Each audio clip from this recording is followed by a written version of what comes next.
to England, and there's been plenty of speculation around Bukayo Saka's fitness ahead of the second game of the tournament against Ghana on Tuesday. The winger has been recovering from an Achilles injury, but striker Ollie Watkins says Saka hasn't missed a training session in the US. He's trying to put me on the spot there. No, so I'm not in the physio department, but look, he hasn't missed a day of training, so I think that's a good thing.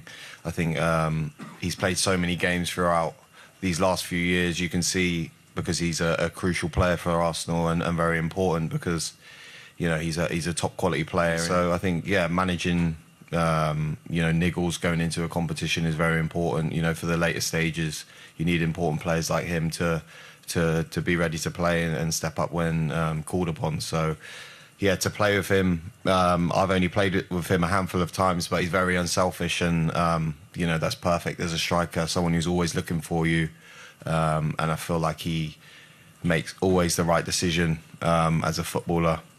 Whenever he receives the ball, you know he's going to always make the right decision, and I think that's the hardest thing to do in football. Watkins was also full of praise for the work Thomas Tuchel has done with England ahead of that game against Ghana. He's not afraid to shout at you, and yeah, he's always demanding from you, making sure you're on it every day. I think you saw it with Jed, that he was saying, "Wake up, wake up." It was lucky that it wasn't me. I think I made a mistake just before Jed did, and he ended up shouting at Jed, luckily. But I think it just shows you that he's a winner at the end of the day, and he's always driving the standards, making sure we're on it. And I think that's what you need when you, obviously the aim is to win a World Cup. So yeah, very demanding, but when it's around the base camp, he's very relaxed and chilled. Every game you play, I think we want to win at the end of the day. We're preparing now for the game at hand, and doing all we can to win. I think we want to top the group. I think we want to win every game, progress through the next round. I think that's everyone's aim at the end of the day. But yeah, we're in a good position so far. But we need to keep building on the Croatia performance. This was another really impressive performance in front of the media by an England player, Ollie Watkins, who's now, I think, a senior member of this England squad. We all know the impact he made in the Euros in Germany 2 years ago with that goal against the Netherlands that took England to the final. And it seems as though that's made him a little bit more comfortable in his own skin. And he's clearly very comfortable with this role of being one of Thomas Tuchel's finishers. He said that Jude Bellingham was asking him what that's like. And he said, look, you've got to adjust to the mentality, but he doesn't see the pressure of doing it. And he said the most important thing for him is to watch how the game's progressing, and he thinks he can take advantage of the tiredness in opposition players, maybe see where they're weak from the bench before coming on and taking an advantage. Interesting as well, he likes the idea of this new hydration break that we're seeing at the World Cup. Not everybody's a fan. Ollie Watkins is, because he says he does an awful lot of short sprints.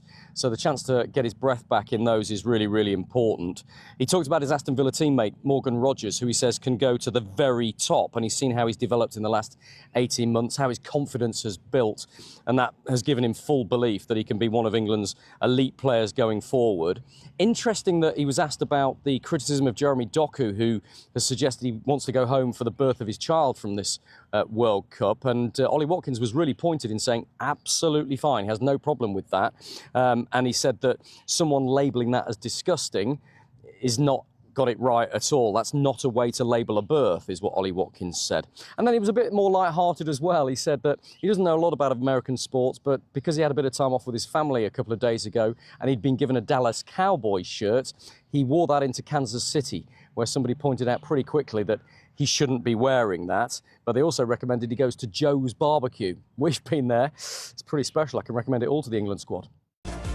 England are counting down to their second World Cup group game with just a couple of days to go now until Thomas Tuchel's side take on Ghana. Our football correspondent Rob Dorset is at their training base in Kansas City. Rob. The England squad is training right now while we speak to you, away from the cameras, as is always the case 2 days before a match day. And today's the day when the intensity levels in that training session will ramp up. And Thomas Tuchel and Anthony Barry, his assistant, will have the players really focusing on the tactical preparation for Ghana, who's going to pick up who at set pieces. how are they going to attack what they believe are Ghana's weaknesses? And crucially, I think, how are England going to cope with the real threat of Antoine Semenyo? Bear in mind that there are 3 Manchester City teammates in England's defensive unit that may be able to offer a bit of an insight into that. Nico O'Reilly, John Stones and Mark Gay. Discussion about Mark Gay and whether he's going to come into the England defence, by the way, after there was some shaky moments for the back 4 against Croatia. But we won't see them train. We'll hear from one of the England members of the squad shortly, though, probably about 7:30 UK time. One of them will come over to the media centre, and when they do speak, we'll bring that to you live on Sky Sports News. Remember, one more training session for England after today before they fly to Boston for that second World Cup game. Well, awaiting them in Boston will be thousands of England fans and our chief correspondent, Kaveh Solokol, who we can speak to right now. So, Kaveh, what can England and their fans expect then when they arrive in Boston? Well, first of all, Boston is a beautiful city. I'm sure they'll have a great time here. Scotland fans have been here for a few days and they've made a real impression on this city. Wherever the Tartan Army seem to go, they appear to be very, very popular with the locals. So the England fans have got something to live up to when they arrive here over the next few days. Temperature-wise, it is absolutely perfect. It's a lot cooler than other places we've been to with England, for instance, Dallas, where it was really, really hot. Here at the moment, I think it's a lot cooler than in the UK. Temperatures are in the low 20s. And on match day, Tuesday, I think there'll be a lot of rain in the morning and temperatures will be in the low 20s. So ideal conditions, really, for England fans and also England players. Are there plenty of England fans piling into the city, Kaveh, despite the incredibly high ticket prices? Not too many England fans here yet. We got here yesterday and there was still a lot of Scotland fans. I think they love Boston so much that they're going to stay for an extra few days before they travel down to Miami for their game against Brazil. We went to quite a nice restaurant for dinner last night and there were 4 or 5 England fans at the bar belting out England songs. I think they were Man United fans actually, because they were singing some United songs as well. It was all pretty good-natured, but it wasn't really the kind of place for singing football songs. And I think a few of the other people who were enjoying their dinner or trying to enjoy their dinner, kind of people who were on first dates, for instance, weren't too bemused. And I think the England fans were asked to leave the restaurant, but it was all very, very good-natured, and I'm sure we'll see a lot more of that over the next 48 hours or so. We have been speaking to some England fans who are already here, and as you're about to hear, they're really looking forward to the game, but one thing they keep talking about is the astronomical price of the tickets. For instance, a father and son England fans who now live in the US were telling us that they had spent $3,000, which is £2,500, just to watch England in a group game against Ghana here in Boston. We actually live very close to Lumen Field in Seattle, and it was actually cheaper to travel across America and get tickets in Boston to go see England, and it was a challenge. Yeah, it was a challenge. It's very expensive. How much did it cost? We actually ended up spending $3,000 for 2 tickets. You know what I mean? Pretty good seats, you know, 35, row 35. But, you know, like you go to a Seattle Seahawks game and that's pretty spendy, but this was pretty outrageous. There will definitely be Americans there in an England shirt because it's just so popular these days. The sport's growing. I think since they announced the World Cup, it's just been going up a lot. So I think there'll be some neutrals, but definitely there will be loads of England fans there because we're on the East Coast now. And what do Americans think about the ticket prices for these games? It's ridiculous. I mean, we probably spent $1,500 each, so it's terrible. It's FIFA being rude to the supporters. It's just, you know, only the millionaires can go for the most part. The US played in my home city and it was $2,000 to sit at the tip of the top.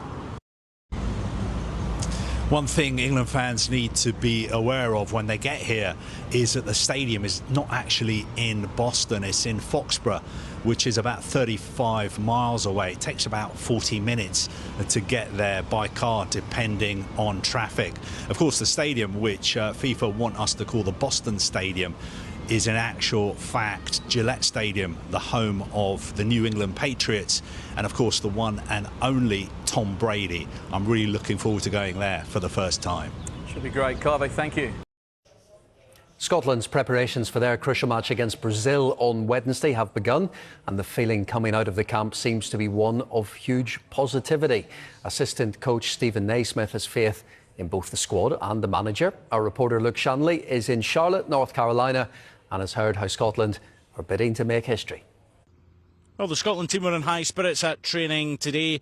Despite that defeat against Morocco, Scotland lost the goal after 71 seconds, but they did fight back, but maybe didn't test the goalkeeper enough or anywhere near enough. But they have to get that balance right against Brazil. If they can get something out of the game, they will create history and go through to the next stage of a major tournament for the first time. The worry is, though, a heavy defeat, and they might not even be one of the best third-place teams. So that is the balance that Steve Clarke has to strike.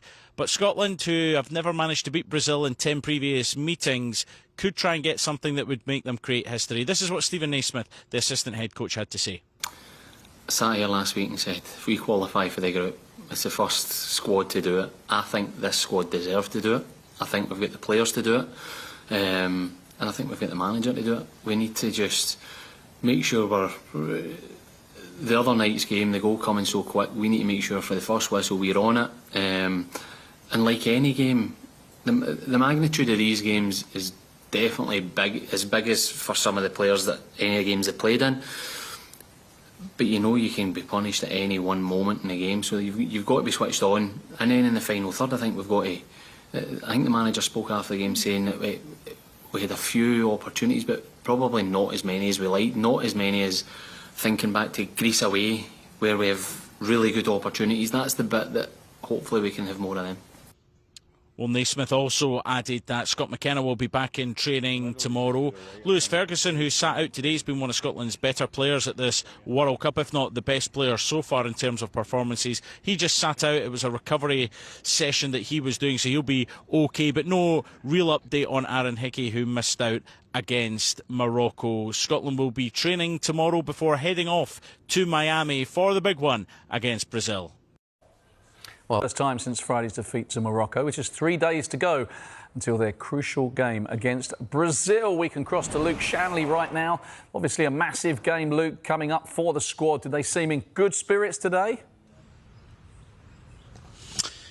Yeah, they did. In that game in the Gillette Stadium, the Boston Stadium against Morocco, was one they're disappointed in the respect that conceding so early maybe changed their game plan or the way they approached it. But the worst thing for Scotland would have been letting the game getting away from them and losing heavily and really putting them in a difficult position to get out of the group. But Scotland started to grow in confidence later in that first half, and then in the second half, despite Morocco still having chances, but Scotland just didn't test the goalkeeper anywhere near enough, if at all. And yes, late on in the game, they did get Morocco on the back foot. They did put them on the back foot and did get forward and put them under a bit of pressure, but it just wasn't enough. And that's something that Steve Clarke's going to have to get a better balance this time around, making sure that the balance between defence and attack is correct. Because for me, with Scotland, they huffed and puffed at times, but I think the thing was losing a goal so early didn't help.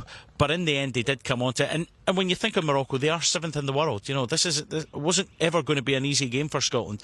You know, in Scotland's group, they've got the 6th best team in the world, Brazil, and the 7th best team in Morocco.